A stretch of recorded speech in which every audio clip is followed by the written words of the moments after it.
Hi, my name is Bam. Welcome back to my channel, or welcome to my channel if you're new here. I don't reintroduce myself too often, but given this is my first journal with me, I feel like it's fitting. So hi, I'm 22, a recent kind of not entirely graduate of a literature degree, now working full time and trying to reform healthy habits as an adult and make YouTube videos on books, journaling and writing to satiate my need for the creative. If that sounds like something you vibe with, feel free to subscribe and stick around. We recently hit 300 subscribers and I want to thank you all so much for that. I never thought so many people would be interested in the absolute waffle I come out with, but I'm glad I'm making a space I'm having a lot of fun with and that you guys are enjoying.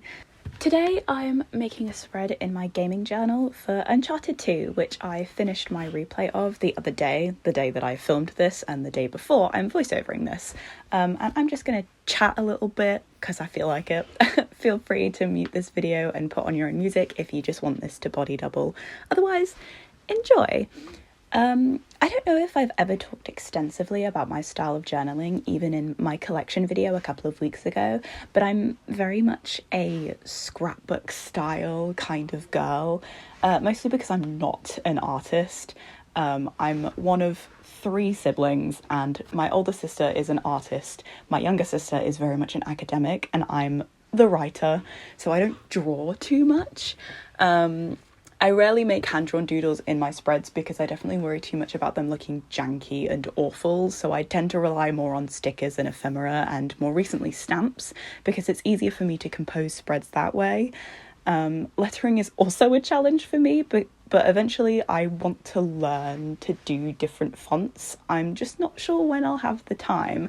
Having said that, I did attempt to draw with this Among Thieves spread because I'd had a vision of what I wanted going into making this instead of just having a colour scheme and winging it like I usually do. So for the middle of this spread, I tried really hard to make something that mimicked the Chintamani stone tree from the tail end of the game. I worked with this image as a reference and basically just tried to get the shape and colours right before putting the Marco Polo quote that appears at the beginning of the game in the middle of the stone and the title in the trunk of the tree. I did have to Google to make sure I spelled among right because looking at it in capitals made it look wrong and I had a moment of doubt. But with putting the Marco Polo quote in the middle of the tree, I'm trying to do that with all of the Uncharted spreads that I'm making because all of them open out with a quote from some sort of historical figure, usually a pirate or an adventurer of some kind, and I kind of like commemorating those quotes within my spreads. I did the same thing for Drake's Fortune, which you might see periodically as I flip back and forth between them to make sure I'm kind of getting similar vibes sorted. But yeah, outside of the doodle in this main spread, I was mainly working with brown as the base colour and blue as the accent because those are the colours that I associate most with the game from the Chintamani stone in throughout the game to like the very wintry, snowy vibes that go on with the locations that you're in for a vast majority of the second half of the game. But like I said, I kind of do this colour scheming with all of my spreads. Colours are always the first thing I work out because it makes it easier for me to pick out the things I want to use, and generally speaking, I don't try too hard to perfectly match vibes with like the stuff that I use. I used to, but I don't have access to a printer anymore, so it's not like I can print out specific stuff at the moment. Maybe one day I'll try again, but for now I'm very much working with what I have available, and where I can I'll match vibes, but for the most part I'm just kind of decorating how I want with the equipment that I've got. I did also briefly want to apologise for any background noise that may go on in this voiceover or the base video. When I was filming the actual making of the spread, it was the night of bonfire night, so there might be a periodic bang in the background for fireworks, and currently right now we have people working on the kitchen in our house downstairs. So there's a lot of drilling and sawing that's been going on and hammering. So there might be the odd background ruckus effectively for the next couple of weeks of videos, just because of that. Ignoring that, you'll see later, but I skip over when I finish the spread and when I've written in it, mostly because I didn't want to film myself writing. I become a bit of a hermit when I write. Like, my book is tilted at like an acute angle. I'm hunched over as close to my page as I can physically get. You wouldn't have seen a thing. But also, whenever I write on camera, I do overthink a little bit. I don't know what it is. I think I'm just kind of distracted by the idea that people can see like how my brain is working when I'm writing, that thinking about that makes it work slower. So I kind of didn't really want to film myself stuttering through the brain to pen pipeline in my head. So we do very much skip from the finished, like, decorated spread and then it being full of writing. So apologies if you like using people writing as body doubling, but I can't. I don't know what it is. Maybe one day I'll grow out of it, but at the moment I'm very much like, nobody can see how I write.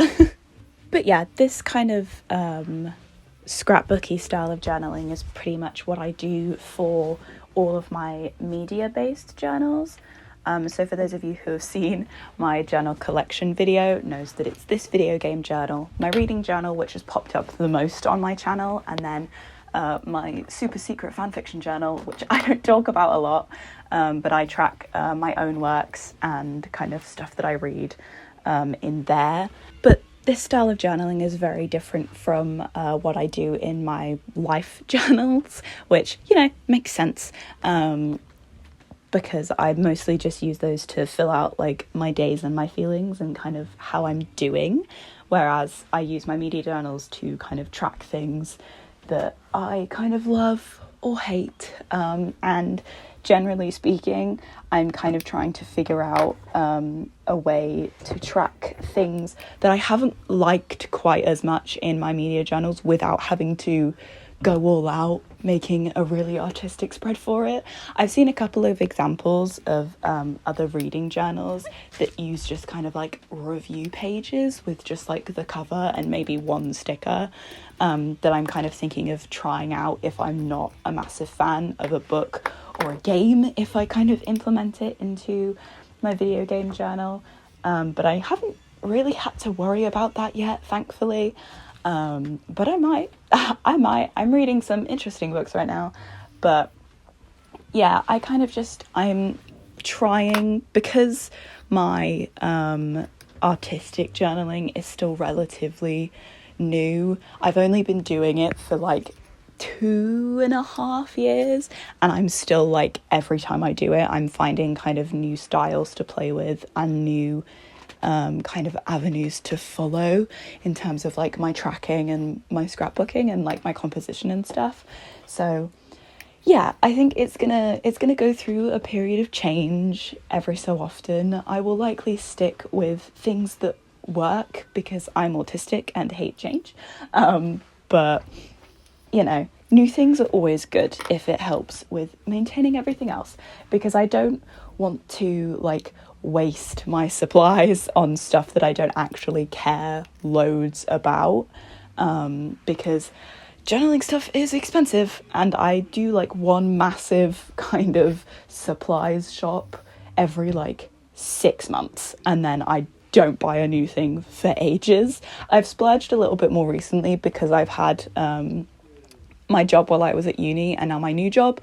I got my first paycheck literally like a week ago, and you know, it's kind of a thing with my family. First paycheck, spend it on what you want. I bought a bunch of journaling stuff, so I got some new stickers and things that pop up as I'm making this spread, but for the most part I don't splurge very often. Working class mindset, you know, you can't buy too many things in one go, but I tend to kind of, get loads so then I'm good for a while. And yeah, I tend to get a lot of my stuff from Etsy because that's the easiest place to like find anything that doesn't have like horrific shipping costs.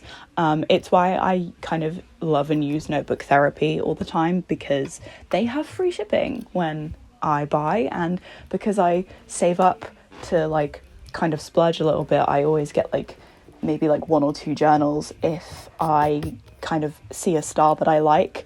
And yeah, free shipping is kind of the biggest reason I use Notebook Therapy, alongside the fact that I really, really love their kind of style of journals. Because I've seen obviously loads of people, Archer and Olive is the other big kind of brand on journaling YouTube. And I looked at their website a couple of times, but it costs the same amount of money to ship to my country as it does to buy a single journal. And I'm just like, that's not worth it at the moment. I don't have that much disposable income to do that to myself, because as nice as the journals look, they are expensive, and they're expensive for people outside of the US, unfortunately. So maybe one day I'll give it a try, but I am a Notebook Therapy loyal girl. I very much love what they kind of come out with, and I love so many of their collections. They're really, really pretty. The journal that I'm using for my video game journal, if you haven't seen my journal collection video, is their Nara journal, which is like a brown velvety colour with like a little gold deer on the front. I think the paper clip that it came with was a little deer head, because all of Notebook Therapy's journals come with a little paperclip. I have so many different kinds. I should do a little paperclip collection because I have so many of them, but they're all cute little things. Don't know what I'm ever going to use them for, because I don't know how often I need paperclips, but I have them if I ever need them. And some of you might be watching this and hearing me talk about my scrapbooking style and seeing that I have a Hobonichi in the background that I've been using as support for the weaker side of my journal, and wondering, why don't you bullet journal, Bam? Why don't you try that? I tried it. The first year that I started journaling was July of 2020, and that was when I was kind of first getting into it. I was literally just using a pen and paper, and then for 2021 I tried to bullet journal. I tried to bullet journal in my Leuchtturm through like, I think I got to maybe like August actually doing title pages and stuff and doing actual like bullet journal tracking, because I eat up bullet journal content. I love watching it, but that's the thing, I love watching it, I don't love doing it. So alongside my autism, I have ADHD, and there's something about bullet journaling that just does not work for my brain. I think it's because there's this kind of expectation that I have to make the spreads myself, and if you're trying to get me to do that every week and I'm tired with my chronic pain, or I just don't have the energy, or I'm struck with like executive dysfunction, it doesn't work. It's not a style of journaling that is conducive to making me actually productive, which is why I kind of took the plunge and bought a Hobonichi for next year, because I'd been watching so much content about it, and it kind of looked like the exact sort of thing I needed, because it's blank enough that I can kind of decorate to my heart's content, but it also has all of those like monthly, weekly, daily pages set up that I don't have to do anything. A big thing with bullet journaling is that like, I know that there is like the simplistic style that you can do, but when I journal, I like things to be like aesthetic and pretty. I like looking at the things that I'm working in, hence why I do artistic journaling for my media stuff, and add stickers to my life journal, because if it's pretty, I'm more likely to actually go back and add to it. And a big thing with like the Hobonichi is that it's aesthetic even without additional kind of like stickers and pictures and stuff, but it's still got the room for me to do that.